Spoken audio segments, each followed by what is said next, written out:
자, 그러면은 이런 유신헌법에 대한 반대 운동은 없었는가? 당연히 있었죠. 자,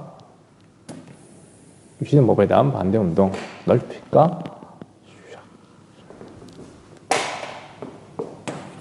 유신 체제에 대한 반대 운동. 자, 반대 운동. 반대 운동이라기보다 반대 운동 있었긴 했지만 일단은 박정희는 자신과 대결했던 이 정치는 가만두지 않았습니다. 김대중 납치 사건이라고. 김대중 납치 사건이라고. 최근에 이거 TV에서도 나왔지. 꽃고무 맞죠? KT 공작 사건. 김대중 씨는 이 당시에 대통령 그당 박정희와 대결했던 아주 유력한 대통령 후보가 있는데 이 사람을 갖다가 일본에서 납치해가지고 죽이려고 했던 사건. 김대중 납치 사건입니다. 그리고 박정희에 저항했던 사람 중에 대표적인 사람이 누구냐면 장준하라는 사람이 있었어요. 장준하 사망 사건. 뭐 겉으로 봐서는 등산 갔다가 이제 실족사로 이제 밝혀졌지만 장준하는 독립운동했던 사람이라고. 독립투사가 산에 갔다가 실족사로 죽을 리는 없잖아요. 뭐 하여튼 이렇게 뭐 알 수 없는 어떤 죽음을 당하게 됩니다. 이 사람은 헌법 개정, 유신헌법 개정 운동을 벌였던 사람이었거든요. 유신 헌법 개정 운동을 갖다가 벌여왔던 사람이었는데 이렇게 뭐 의문의 죽음을 당합니다. 그리고 대표적인 사건이 뭐냐면 민청학령 사건. 이건 진짜 알아둬야 됩니다. 민청학년 사건.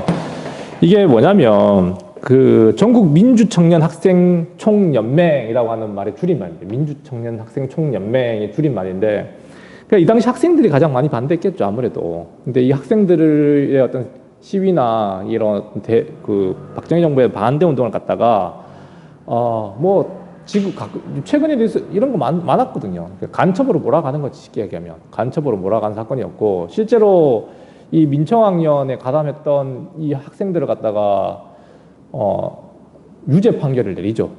사법부까지 다 장악했으니 유죄 판결을 내리게 되고, 실제로 이 사형을 내리게 됩니다. 근데 사형 집행을 갖다가 이런 적이 없었습니다. 사형 선고 12시간 만에 실행해버리는.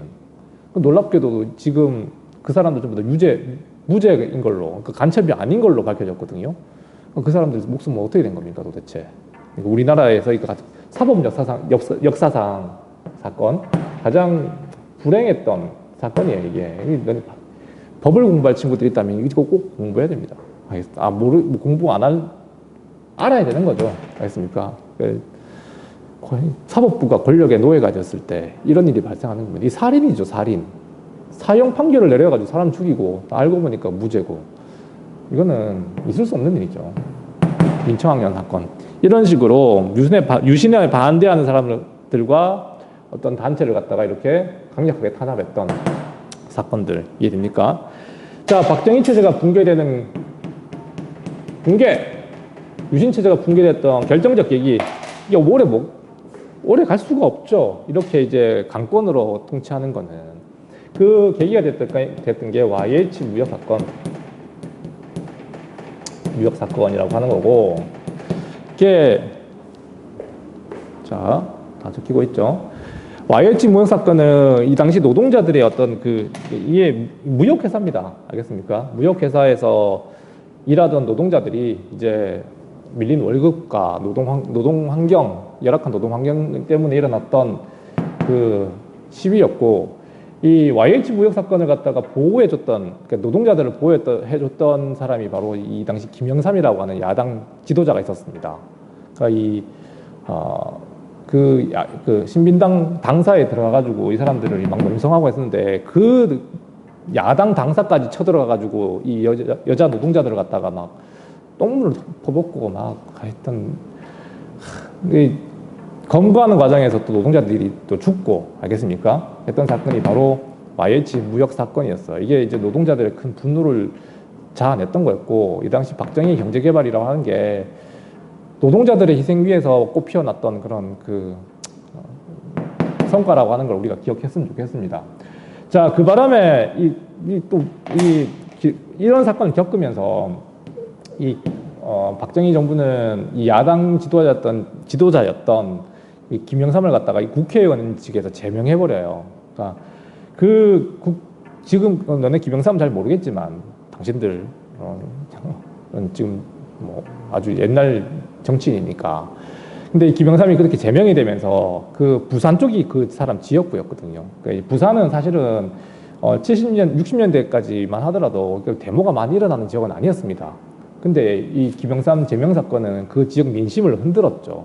안 그래도 경제가 안 좋은데 79년이 좀 힘든 시기였습니다. 경제가 좋지 않았던 시기였거든요. 국제 정세 얘기하면 좀 이란 혁명까지 이어지는 거니까 좀 너무 먼 얘기라서 하면 너무 길어지고 경제도 좋지 않은 상황에서 이런 어떤 정치적 탄압이 있다 보니까 부산 민심이 많이 흔들렸어요. 부산, 마산, 창원 거긴 다 공단이거든. 그러니까 경제에 되게 민감하단 말이야. 그러니까 부산대에서 처음 시작된 시위였었어요. 부산대에서 시작된 시위가 이제 부산 일대에 번지게 되고 그게 이제 마산까지도 그 부마항쟁이라 부릅니다. 부마항쟁. 박정희에 대한 저항운동이 부산과 마산을 중심으로 막 일어났던 거예요. 부산, 마산. 그래서 부마항쟁이라 불러요. 자, 근데 문제는 이 박정희 정부가 이걸 어떻게 처리할 건가? 방법은 네. 잘하는 거. 군대를 동원해가지고 이게 막 쓸어버릴 수도 있죠. 실제로 그런 식의 진압을 계획했었습니다. 하지는 못했지만 이해됩니까? 그러니까 이게 그 권력 내부 안에서 이런 어떤 박정희 정부에 대한 어떤 반대 운동을 어떻게 이제 무마하고 극복할 건가? 이게 사실은 12.25 사건의 이게 원인이죠. 사건. 그러니까 12.25 사건이 사실상 권력 내부에서 일어났던 여러 가지 권력 투쟁 중에 하나였던 겁니다. 그 당시 비서실장이었던 차지철, 그 다음에 중앙정보부장 김재규, 이 사람이 이 부마항쟁에 대처하는 방식을 두고 많이 싸웠다고 영화에서도 그려지고 있죠. 실제로 그랬고요. 그래서 김재규는 좀 온건한 방식이었고 차지철을 중심으로 했던 강경파들은 진짜 시위를 갖다가 막 탱크까지 동원해서 밀어버리자고 하는 그런 이제 못돼 먹은 놈들이죠. 결국에는 이런 갈등들과 여러 가지 권력 내부의 다툼이 이제 12.25 사건, 박정희 암살 서거 시에 김재규에서 이제 죽죠. 그게 이제 12.25 사건이라고 알려진 겁니다. 그러니까 12.25 사건은 이제 터져 나왔던 이게 원인은 그동안이었던 독재 정치와 그다음에 경제 위기, 거기에 이제 권력 내부의 암투, 이게 이제 12.25 사건으로 터져 나온 거였고 12.25 사건으로 사실상 권력 중앙부가 사라진 거잖아요. 맞죠? 권력 최상단에서 그냥 김재규가 박정희 죽이고 차지철 죽이고, 맞죠? 그럼 자기도 붙잡혀서 사형당하고, 이게 완전히 그냥 유신체제가 한꺼번에 붕괴되어 버린 거죠. 이해됩니까? 자, 정치는 되게 이제 혼돈의 동안으로 빠져들게 됩니다. 이제 이 다음에 이 어떻게 전국을 수습할 건가 하는 문제. 이때 이제 등장했던 게 바로 전두환을 중심으로 했던 또 다른 군부 세력, 우리는 신군부라 부릅니다. 맞죠? 그래서 이 얘기는 다음 이야기로 넘어가서 계속 해봅시다. 됐죠?